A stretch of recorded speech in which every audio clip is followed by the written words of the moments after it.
Hey and welcome to Not Only Hollywood. It's time for another. The Duel. Now we are going to find out which South Korean serial killer movie is the best. In the left corner, we find I Saw the Devil from 2010. In the right corner, we find The Chaser from 2008. Let the race begin and ring the effing bell. Best Story. In I Saw the Devil, the handsome agent wants revenge after the serial killer killed his fiancée. What separates this movie from other serial killer movies is that the agent quickly finds the serial killer and he stalks him and prevents him from killing innocent people.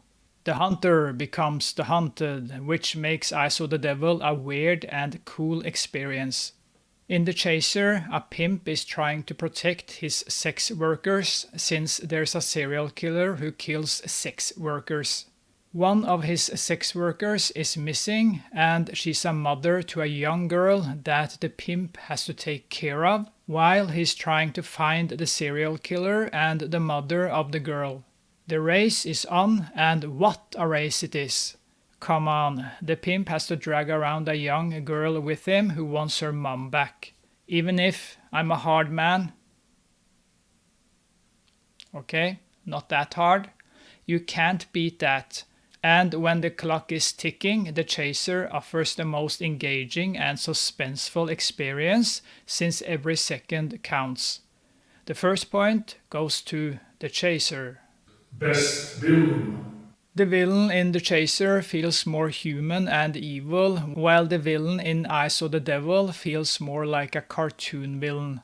I hated the villain more in The Chaser since a young girl is in the picture who didn't irritate me. But the most interesting villain to follow is the villain in I Saw the Devil. He's allowed to do a lot more than the serial killer in The Chaser, but the serial killer in The Chaser is more creepy. 1 point goes to I Saw the Devil. Best Hero. The hero in I Saw the Devil turns out to be a robot psycho, while the hero in The Chaser shows a more human side when he has to take care of the little girl while he searches for her mother. So The Chaser gets 1 point since the story is better and you can relate more to this character than the psycho agent. Best Characters. This is hard. I'm a big fan of all 4 actors in both movies, so I think I have to look a little deeper. The characters in I Saw the Devil feel more cartoonish and cold, while you feel there is something at stake in The Chaser. So the pimp, played by Kim Yoon-suk, is allowed to show more emotions when he tries to save the mother of the girl from a serial killer. But Choi Min-sik is so entertaining as the serial killer. He is so cruel, while Lee Byung-hun feels more like a robot as the agent who's out for revenge. Lee Byung-hun is a fantastic actor, but he doesn't get much to work with in this movie. Ha Jung-woo, who plays the serial killer in The Chaser, feels so evil, and I hated him. The Chaser also has the mother and her daughter, so I have to give 1 point to The Chaser since the character gallery is more complete. Most Graphic Movie. The Chaser doesn't have many kills, but the violence is pretty brutal. It starts with a brutal scene when the serial killer is about to kill the mother of the girl, and the ending is fantastic. I Saw the Devil offers a lot more violence and is more graphic. The violence feels a little cartoony, but it does its job.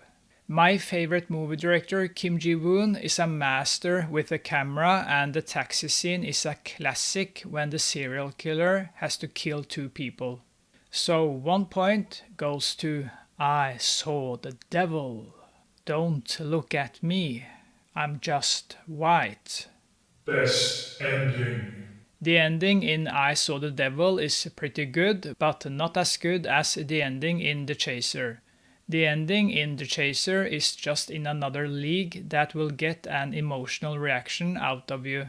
I can't say more than that if you haven't watched the movie, but that ending is an ending I will always remember. so The Chaser gets 1 point. This was a close race. The Chaser got 3 points, while I Saw the Devil got 2 points. Both of these movies are great, but The Chaser has more heart and is more suspenseful since the pimp must find something important for the little girl who is her mother. There's something at stake here, while I Saw the Devil is a pure revenge movie that focuses more on graphic violence. It doesn't have the suspense and excellent pacing that The Chaser has.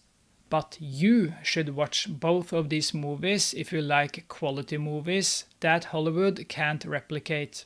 Thank you for watching, and I'll see you next time. Sleep well and dream about me.